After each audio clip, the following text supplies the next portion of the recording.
Vamos fazer uma visita agora ao Parque Zoobotânico Arruda Câmara, a Bica aqui de João Pessoa. O repórter Emiliano Gomes esteve por lá e acompanhou tudo. Olha só, Bruno, hoje eu saí um pouquinho lá dos estúdios do Egotime, deixei Paula, deixei Denis lá e eles vão reclamar comigo pra vir aqui, ó, no Bom Dia, dar um rolezinho com vocês e mostrar aqui, olha só, o Parque Arruda Câmara, mais popularmente conhecido como Parque da Bica. E aí, vamos comigo? Vem conhecer!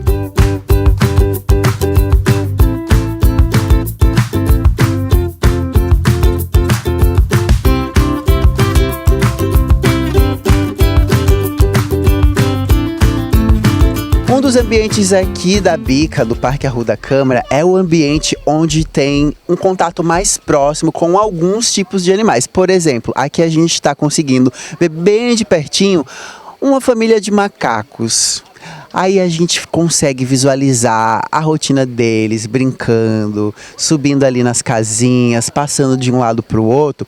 E o legal é que as pessoas podem chegar pertinho, tirar foto, olhar, analisar e ficar assim, tendo um passeio diferente do que a gente está acostumado, né? É um contato um pouco mais direto com a natureza, digamos assim. E aí a gente consegue visualizar aqui, ó, tem até uma família aqui que veio dar uma olhadinha no ambiente dos macacos, né? Isso. Trouxe a filha? Foi a filha e a esposa. A filha e a esposa. Já vem aqui sempre? Não, a gente estamos de Natal. São de Natal. E o que estão achando aqui do parque? É divertido, tem diversos animais.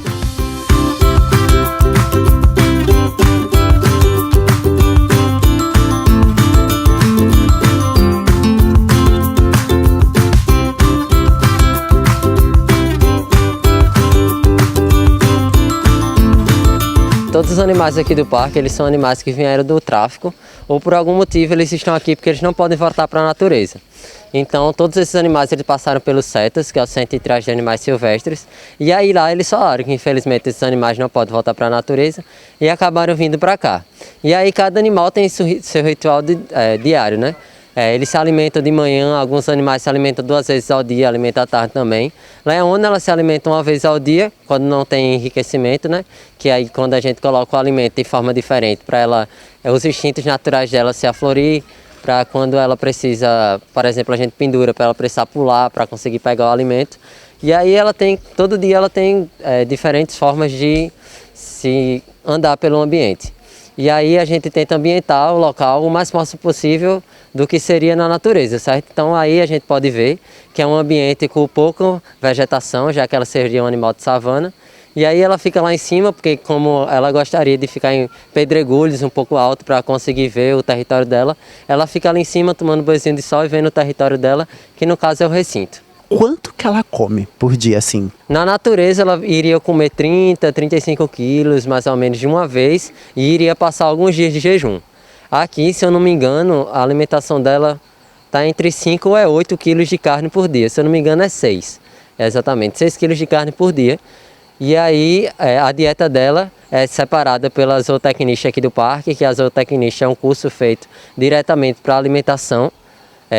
Na maioria de animais, no caso da zootecnista daqui, de alimentação de animais silvestres, e aí ela faz o cálculo da necessidade diária do animal, e aí a gente alimenta ela com a necessidade diária dela. E aí a gente dá carne com osso para ela ter, né, esse contato com o cálcio, carne musculosa para ela ter o que normalmente ela comeria na natureza, né?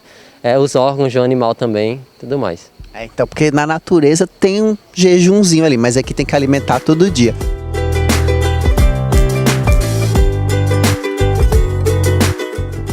Agora a gente está diante aqui de um recinto de novas moradoras e um morador, né? Que é a onça parda, conhecida também como sussuarana.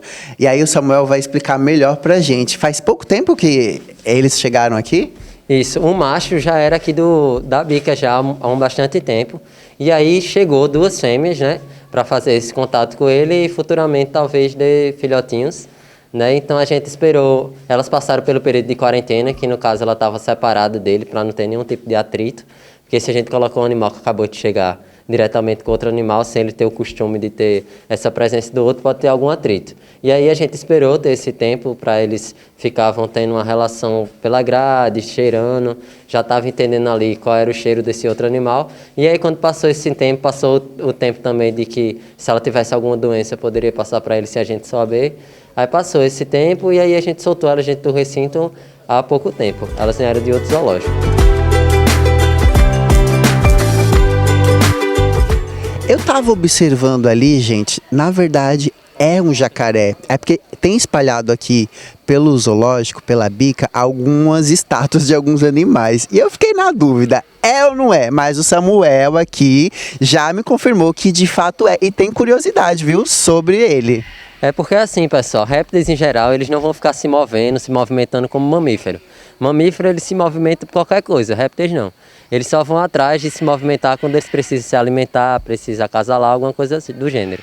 Se não for por isso, eles vão ficar paradão no canto deles, bem tranquilo, durante um bom tempo. Ali ele está tomando banho de sol, fazendo sua termorregulação, porque no caso os répteis controlam a regulação do corpo pela temperatura ambiente e não como a gente faz suando e essas outras coisas. E aí aqui na bica a gente é conhecido por fazer reprodução dessa espécie de jacaré, que é o jacaré de papo amarelo, e de outras espécies aqui do parque. E esse animal ele estava em risco de extinção, assim como o macaco prego galego, que é outro animal que a gente consegue reproduzir aqui dentro do parque. E essa é uma das funções dos zoológicos, tentar manter a espécie que na natureza já tem uma dificuldade atualmente de reprodução, a dificuldade de se manter a espécie viva. O zoológico consegue fazer essa reprodução para futuramente a gente conseguir salvar essa espécie.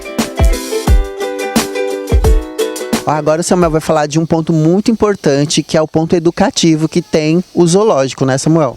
Isso, a educação ambiental é um dos pilares que mantém o zoológico, certo? E aí a gente trabalha diretamente com o público para falar da importância desse local que a gente está, para a reprodução dos animais, para salvar a espécie, e a importância que cada animal tem para a natureza e para, diretamente ou indiretamente, para nós seres humanos. Certo? A gente sempre tem que ter essa ideia de preservação, de que os animais estão aqui, não é só para ficar demonstrativo, não é um circo, certo? Não é um local para vocês ficarem apenas olhando o animal brincando e tudo mais. Isso aqui é um local muito importante para a preservação da natureza. E a bica, além disso, é um parque zoobotânico, então também tem a parte da Mata Atlântica, que aqui dentro é preservada. São 26 hectares de Mata Atlântica. Então, ó, já fica o recado. Quando vier aqui a bica, aproveitar para aprender um pouquinho também, né? Não ficar só aí vendo os animais. Aproveita que tem monitores sempre, né? Fazendo esse trabalho, né, Samuel? Isso. A gente sempre tem os técnicos de educação ambiental disponíveis para vocês. Ou com o coletezinho, com o nome bica e tudo mais, ou com a blusa com o nome bica. E aí você pode chegar e tirar suas dúvidas, que a gente sempre está aqui à disposição. Então é isso, ó, vamos aproveitar. Olha só o bichinho que tá aqui, que esse é o Coati. O coati, gente. Eu já tava confundindo achando que era um tamanduá, mas não é totalmente diferente. Explica um pouquinho pra gente sobre o coati. Pronto, pessoal, esse aqui é um mamífero, certo? De pequeno porte. A gente agora está na vila dos pequenos mamíferos, certo? E ele é um animal que ele é confundido muitas vezes com o tamanduá, com o guaxinim, por causa do seu nariz alongado, por causa da sua cauda anelada. Mas ele é uma espécie, ele é um coati, certo? Ele tem esse nariz meio comprido porque ele fica cavucando dentro da terra para ver se consegue pegar raízes de algumas árvores, certo? E aí ele vai cheirando, cavando e vai conseguindo pegar seus alimentos.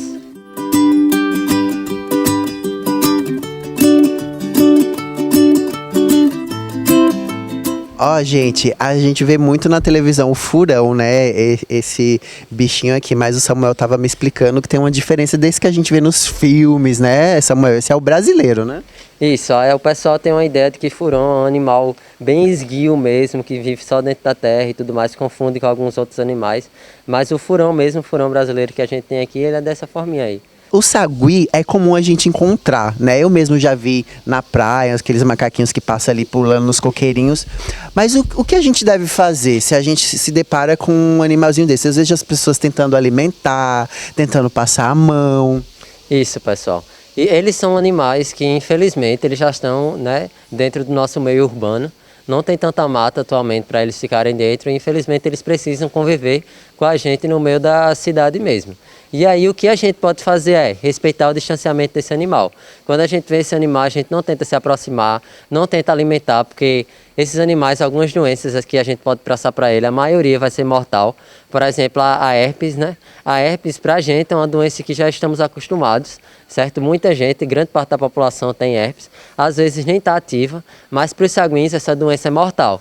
E se a gente acabar mordendo um alimento, entregando para esse animal, ele vai acabar morrendo, certo? Fora que muitos alimentos que a gente oferece são alimentos industrializados. E aí eles vão acabar comendo esses alimentos, fazendo mal para o corpo dele, e eles vão acabar morrendo. Então o que você deve fazer é só respeitar a distância desse animal. Não é para alimentar, não é para ficar correndo atrás, nem para ficar tentando pegar, nem nada desse tipo. Só olha o animal de longe, admira o animal lá solto na natureza e acabou.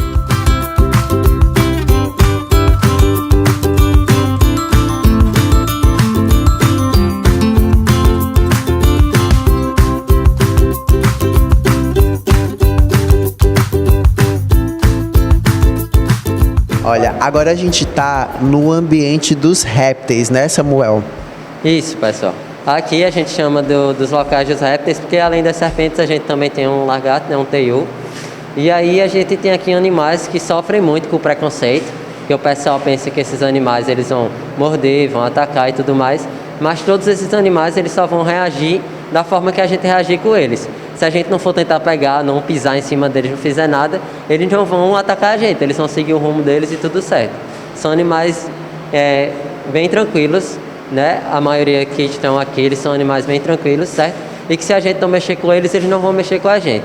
Caso vocês encontrem uma serpente dentro da casa de vocês, não tente pegar, não mate um animal, porque ele não vai fazer mal a você, se você não fizer nada.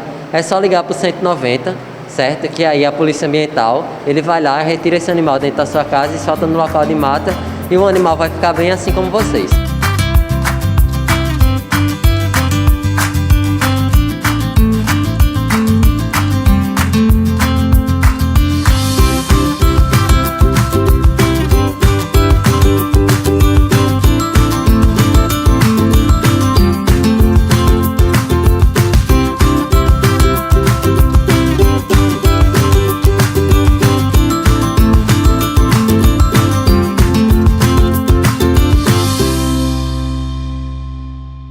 Tá aí Emiliano Gomes conhecendo a Bica de João Pessoa, fica localizada lá no centro. Vale a pena conferir, viu pessoal? Vale a pena marcar um dia para conhecer lá.